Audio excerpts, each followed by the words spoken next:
Good afternoon. Happy Sunday. Let's look at some Gitz lists that did super well in November.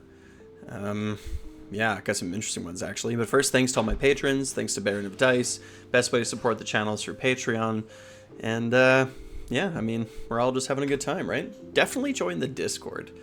The Discord is amazing. So from Battle of the Bends, these, of course, all of these took place in February. Here we have Michael and Justin, who placed first and second, and we're going to look at their lists.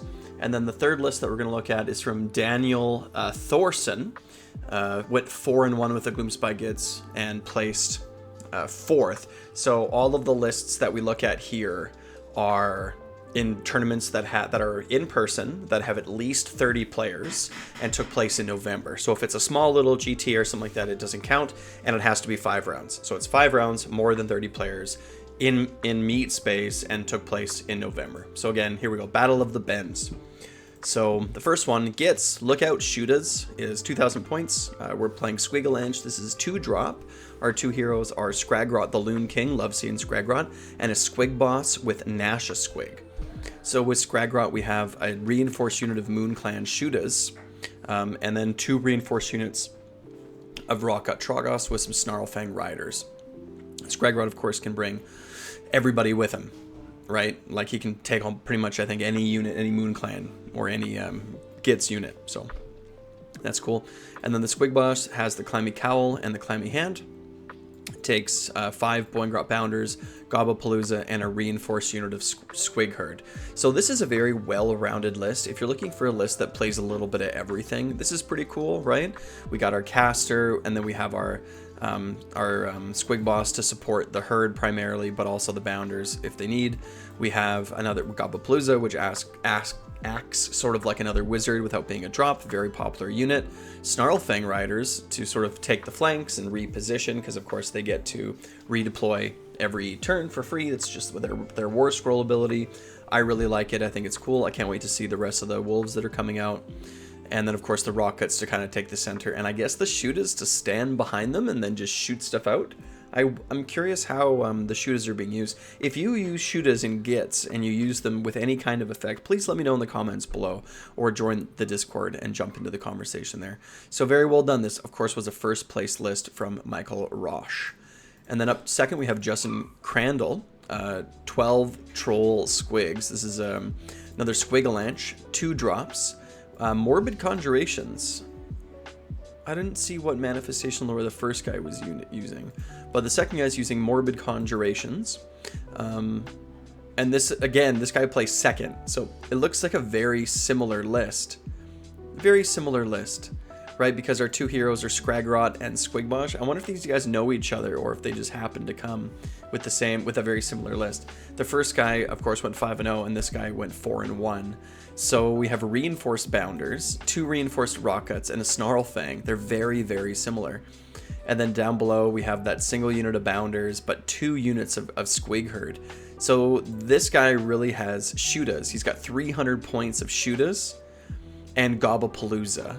And this guy has no Shootas, no Gobblepalooza, but instead has extra Herd and extra Bounders. So what do you think? Would you want to take Shootas and Gobblepalooza, or would you rather take extra Herd and extra Bounders and just have more actual Squigs on the table?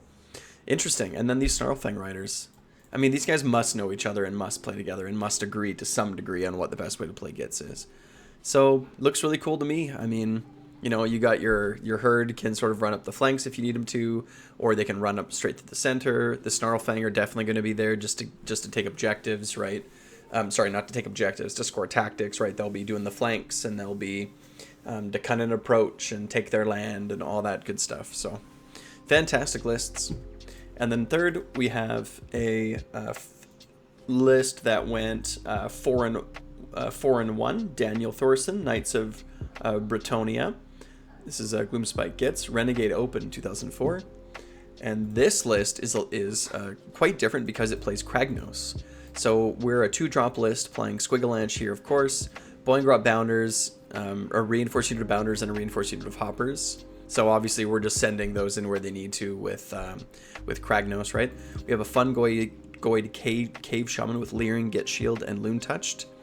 and we're playing Morbid Conjurations here. We're not playing the Everdank manifestations. Morbid Conjurations is going to be good. Like, I'm not super surprised to see people taking it over the Everdank or whatever it is.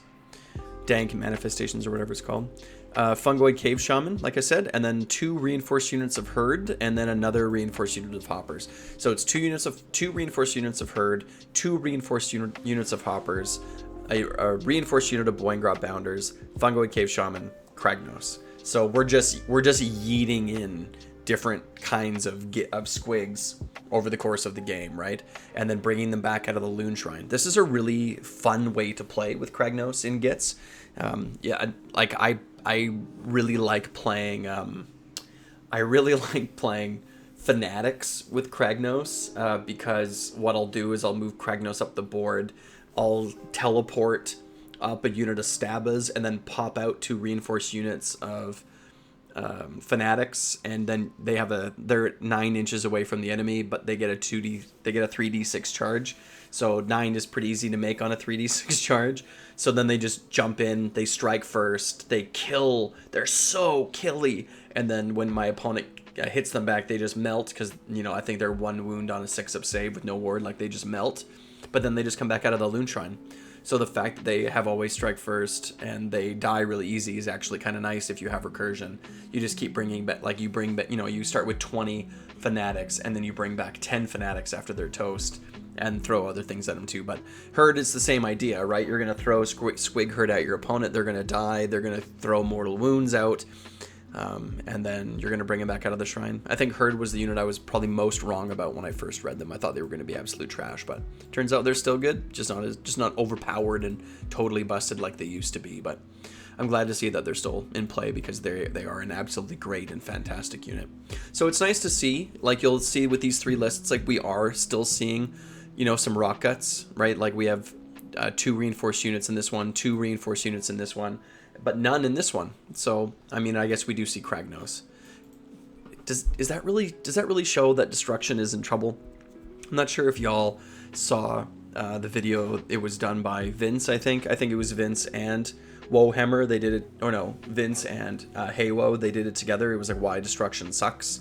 So like we're seeing Kragnos and all these different lists. Is that just part of the? Is that evidence of why Destruction in general is in a bad spot? Right? I'm not sure. You tell me. Join the Discord. But if you don't join the Discord, you should at least like, subscribe, and wah.